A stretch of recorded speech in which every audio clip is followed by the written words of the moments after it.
You know who it is, the horror flick digger did Super 6 Big Mitch. And I'm kicking in doors with 03 O's. And I'm bringing 28s, 101s because we Vegas sons. It's the Chronicles.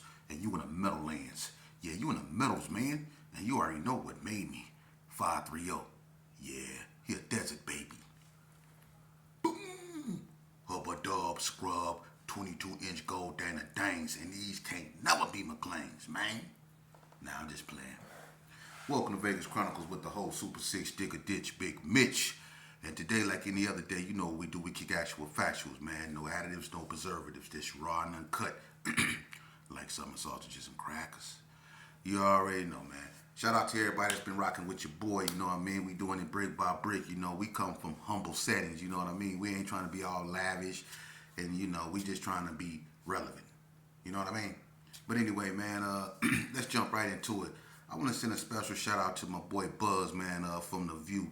He got at me, man, and that brother right there got a real story, man. Y'all need to hear. And God willing, I'm going to be able to bring him on here for him to tell his story, man. You know, one of, you know, trials, tribulations, you know, loss and redemption. You know what I mean? And that brother right there, like myself, got a cold testimony, man. And I want y'all to really hear his story, man. And hopefully, you know, what y'all hear from him, yeah, y'all can learn and it can help save the lives of these youngsters, man. And, you know, I salute that brother and other like-minded brothers out there that's really seeing what's going on, man, and really have that compassion in their heart and that yearning to stop what's going on, man. Them are the real stand-up dudes, I think, in our communities, man.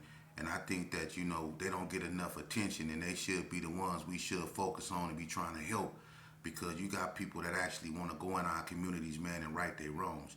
And with that, shout out to Buzz, man. We gonna get that done as soon as possible.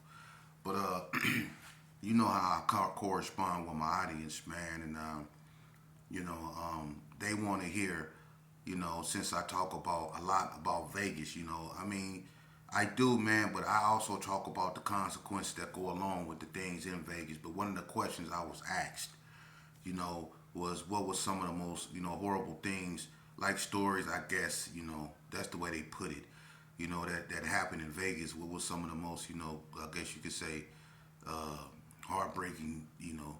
Listen, I'm going to just say this here. I want to tell y'all a story about a youngster. Um, he come out the Brownies. And this story I'm going to tell you, it's just sad all in itself, and you'll see why. But this youngster, man, his name was Kudaka, man. It's a weird name, huh? His name was Kudaka. And he was real young, man, and he was a Brownie boy.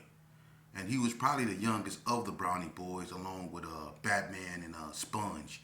Then was three, you know, youngsters. But Kudaka, to me, was the hardest of all them Brownie boys. He was the youngest, and he was the most active, you know. And I remember meeting Kudaka a long time ago. When I met Kudaka, Kudaka was barely like 12, 13 years old, you know. And I remember we got into it with you know, he was having issues, or the Brownies was having issues per se, with 3 Street, and 3 Street is a gang that's like by the Brownies, Sierra Nevada Arms, is a bunch of houses they call 3 Streets, but it's a Crip gang up over there that's set by the Brownies or whatever. But the Brownies in 3 Streets used to go back and forth at it, you know. And one day, you know, because the Gersons used to be in Sierra Nevada Arms, and so, you know, one day when I was up there, you know, I had aunties that stayed up there. I ran into Kudaka, you know, and he got into it with this a boy named Stewart. He light skinned. Everybody knows Stewart. Stewart used to be with the boy Joey from 3 Streets, Cal, and all them. He was getting into it with Stewart. And, you know, to make a long story short, he came to me, and, you know, I went over there with him. You know, they was having words or whatnot. I don't know if Stewart was over there in the Brownies trying to see a female or whatever, but Kudaka didn't want him up over there.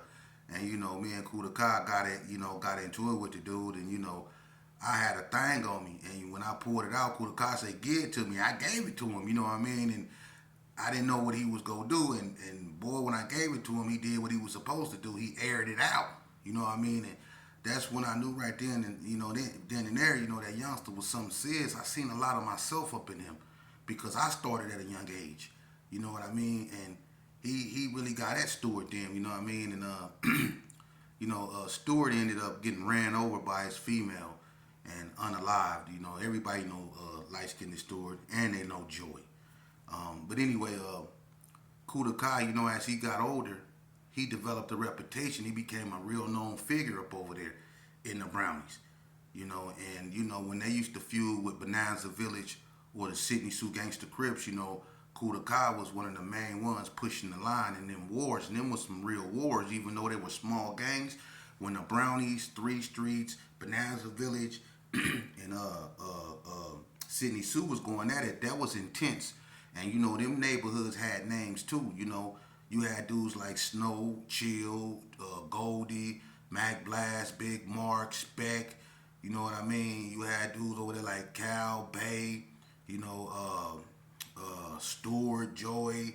You had a bunch of dudes up over in them areas, and then you had people like Kudaka, Scarface, Bobcat, Gilchrist, Flakes, Big Friendly. You had Mad Bomber, all them dudes up over there in the Brownie. So everybody was really pushing the line back then, and it's around like back in '89. But that boy Kudaka was making a name for himself in them streets, man.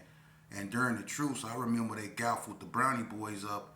I don't know what for, but they had all the Brownie boys. We was all in the juvenile tank in the county jail, during the truce. And I know they was looking for Kudaka, you know what I mean? And he was the only one they didn't catch. But they had all the Brownie boys, you know what I mean? Rich Dog, Bomber, ED, Check, all them was in the county jail, you know what I mean? It had something to do with, I don't know. But anyway, as Kudaka got older, man, he was really out there.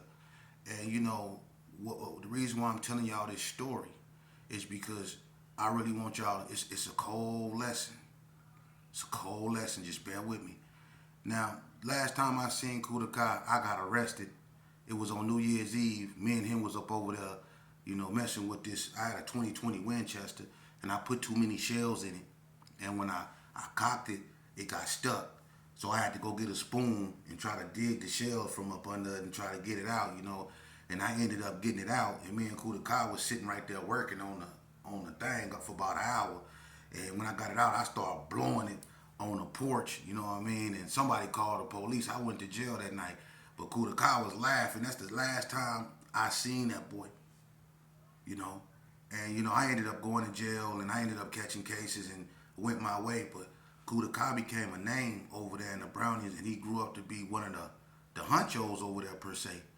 But what ended up happening, unfortunately for him, he got in the game, and he was doing his thing. I don't know what he was doing, but he was doing his thing. And what happened is the 6 O's, right? This is a high profile case. The 6 O's, they went on a mission.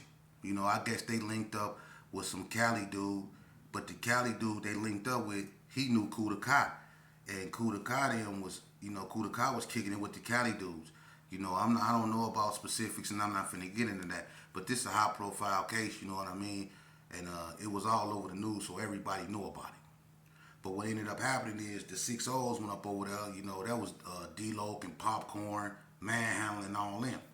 They go up over there, you know what I mean? And I guess their intentions was to Jack, the Cali boy. I don't even know if they knew that Kudaka was in the house. I don't know if it would have mattered. But Kudaka happened to be up in the house. And the 6 O's go up in there and they do their thing. They pull a lick off, and some, unfortunately, the Cali boys and Kudaka was unalived, you know what I mean? In the 60s, they got gaffled up for it. They got sent to prison for it and all that, you know what I mean? But what I'm trying to say is Kudaka ending came, at the hands the 60s, man. And it's sad because, he was, I don't know, man. He was in there with them Cali boys. I don't know what he was doing with them. But, unfortunately, he got caught up in something that he probably shouldn't have been in, and he was unalived, and he ain't no longer here. In the 60s, a lot of them, they still locked up for that, man. A lot of them still locked up for that, man. But that's how his end came, and it's sad because it's so many youngsters like that, and I brought that up because he was so young, and we have lost so many of our youth, that didn't even have a chance to live their life, man. And one thing that I wanted to make very clear is that, this is a serious issue, man. And it ain't just him. It's either we losing our children, to violence, or we losing our children because they're the cause of the violence. We losing our children to the streets, and we losing our children to the cemeteries. Because it's our children that's getting knocked down, and then it's our children that's doing the knocking down. It's so messed up. It's so messed up that our children are growing up to be suspect and victims. Defendants and victims. For real. And it started with people like me. When I was growing up, it was so many people like me and my age that was caught up in the juvenile system. We was going to jail. And I didn't know that we was paving the way for these youngsters to follow suit. And I just follow suit. Look, let me tell you how serious this is. You know how many cats up out here that used to be from neighborhoods that lost all their sons? It's dudes that done had 3 sons. They all gone behind gang violence. Ain't no need to say no names because the pain of losing a child is overwhelming. But yeah, it's dudes that's running around here that's not right in the head because all their children was taken from them behind the same game that they played. You got dudes that done lost one child to this game. Any child lost to this game is too many. But you got dudes that done lost one child to this game, and they not right because they blame themselves. The ones that got empathy, the ones that's actually in their child's life, they blame themselves because they the ones exposed their child to this. And then you got some that done lost 2. And they done turned to drinking. You got some that done lost all of them. And they don't do nothing but sit around and just rock back and forth and cry all day. They cry all day. You see? And it's sad because some of the guys that I grew up with, that I come up with, have lost all their children to the same game we played. And then the cold part about it is that I have talked to childhood friends who agree that you can't even trust your friends no more, only to have their child backdoored by their own partners. I have friends who have lost their childs to their child's own friends. That's sad, man. And that's our fault. It is. And we better wake up. We better wake up for real, because if you really look at what's going on around you, you hear it, you see it, nothing feels right, nothing is real, from the food to everything you hear. Denzel Washington said something very, very, very interesting. He said, if you listen to the news, you're misinformed, and if you don't, you uninformed. You see? But if you listen, what have you been hearing? Exactly what I've been talking about, but you've been hearing it in this form. Venezuelan gangs are taking over this. Venezuelan gangs are taking over that. Y'all don't get what I've been saying, huh? See? Look, it's all kind of wars going on. Some you see and some you don't. We have wars going on everywhere. We have wars going on within ourselves. Okay? But now is the time for us to come up out this stupor for real. Because all that gang banging that we did across this nation, all that carnage from Chicago to Detroit to California to Las Vegas to Arizona, everywhere, Atlanta, New York, you name it, Philly, St. Louis, everywhere they had gang violence. Look at what's going on now. You're hearing Venezuelan gangs is coming in. Venezuelan gangs is coming. You see, You see? We better wake up. We better wake up. Now is the time for us to wake up. We better figure out what we go do. Because you see what's going on. If you want to look at it from a biblical sense, the four horsemen have already rolled. We've already had pestilence. We've had famine, starvation. Pestilence is disease. We had wars, and rumors of wars. You hear about it every day. What Putin over there doing, you hear about it. And now,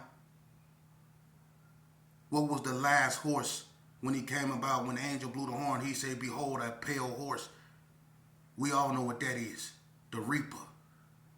And what has been happening? God has been calling so many people home. People you never thought would be called home have been calling home. The four horsemen are road. They riding. You don't get it? Sports don't mean nothing no more. Think about it. Name me 5 NBA players that really matter. Think about it. You used to be able to name me all kind of point guards back in the days. Magic, Michael. You used to be able to name all kind of Gary Payton, Kevin Johnson. You used to be able to name all kind of point guards, all kind of players, centers. Name me 5 greats in the NBA now.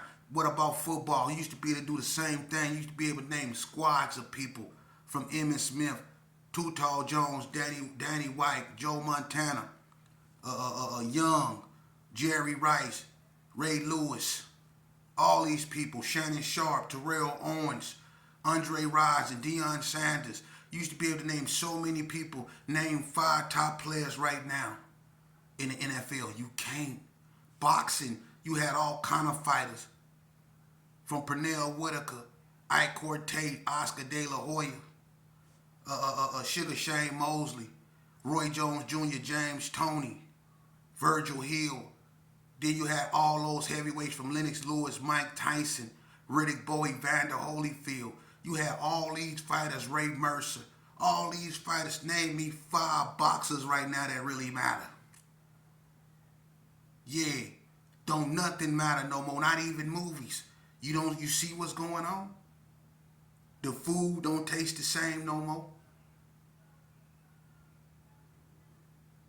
Do I see stray dogs anymore? See, they getting rid of the animals because animals are the first thing that's gonna tell you that something is wrong. See, I want y'all to ask me more questions, not just about Las Vegas. Ask me questions about anything. I will answer them. Because we need to talk about it. And that's not just about Vegas. We need to talk about what we go do as a people, as a nation, as humans. Because we at the brink, bruh. Everything in religious beliefs, I don't care what's your beliefs, but prophecy has been fulfilled. The Muslims call it the day of Yom Kiyama. The Christians call it Revelations. But it's here. And it's upon us, man. And we need to wake up. Society wants you to believe that being woke is some form of extremism. Being woke is the opposite of being asleep. And that's what we have been for far too long. We've been asleep. You ever heard the term awake, sleeping giant? You are the sleeping giant. You are. But you've been asleep for far too long. And now people are starting to wake up. And they trying to brand you as woke and wokeism. Because now they can't pull the veil up over your eyes. See? They can't spit on you and say it's raining. See? They don't want you woke. But you better wake up. Because don't nothing come to a sleeper but a dream. Believe that. Don't nothing come to a sleeper but a dream. So it's best you wake up. Or you go continue to hear stories like the one I just told you about Kudaka. He was his mama's only child. Now she don't got nothing. And me and Check went over her house. She stay over there in Blood Turf, his mom's. And she just sit there and you can feel the hurt and the pain when you walk in the door. That woman got a shrine that she sit in the middle of her son. Her only son that was taken from her by these evil streets. Youngsters, get up out of them. They don't love nobody. They don't. I lost all my friends. And it hurt. Because there's nothing you can do about it. Nothing. And if you don't want to suffer the same fate, if you don't want to suffer the same pain, I suggest you go the other way, brother. Because where you headed, if you headed down the lane I was on and the lane I'm talking about, there's nothing dark down there but darkness, deceivery, and despair. For real. Turn around. Ain't nothing wrong with it. Get away from the crowd if they dragging you down. It's better than stand alone than stand around a bunch of people who don't value your worth. And anybody that puts you in a position to where your life or your very existence is at risk, they don't value your worth.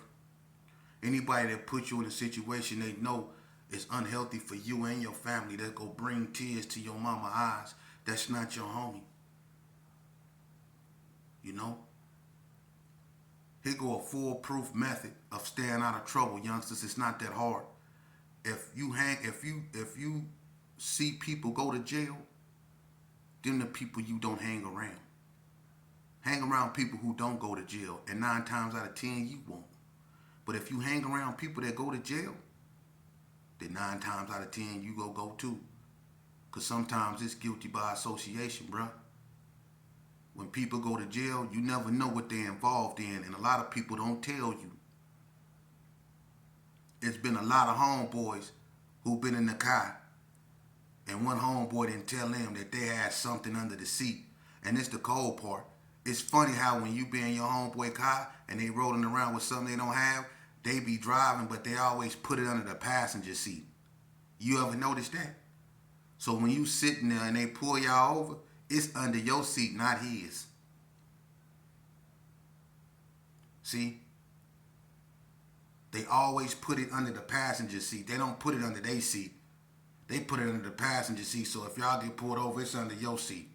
And then you know if they pull y'all out the car and the police say, "Whose is this?" You know what they expect you to do. Remain silent. Don't say nothing. And when you do that, that automatically means it's yours. If both of y'all ain't saying nothing, they found it under the passenger seat, even though it's the driver's, it's yours.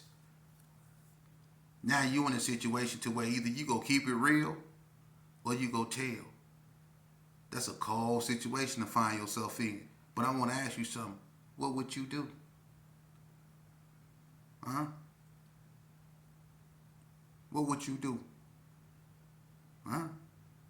See? So before you find yourself in that situation, don't mess around with people who go to jail. If they go to jail, stay from around and you won't go. Even if you got to hang by yourself, ain't nothing wrong with that. I be by myself all the time. And I'm still just getting to know myself. Because I ran with a gang my whole life. And I thought I was what everybody called me. They called me a demon, so I act like one. They told me I was little sheepdog, so I tried to act like my father. I had so many names. I was everything but what my mama named me. And I'm just now really starting to get to know me. Don't find yourself in this situation. Don't. I'm telling you that. And you go hear other people tell you that. that really been out there.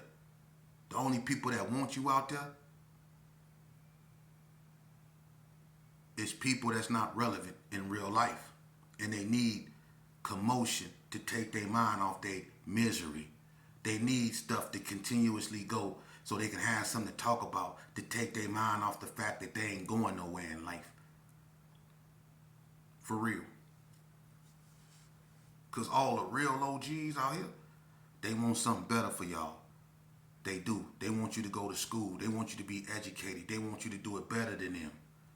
They don't want you to have to go to prison to find out your worth. The OGs out here, the real ones, they don't want that for you, man. For real. So don't be scared to separate yourself from this bull crap, youngster. For real. Real men stand on their own. Real men stand on their own. Real men stand on their own, man. Remember that. Big Mitch from Super 6 signing off. See you again next time.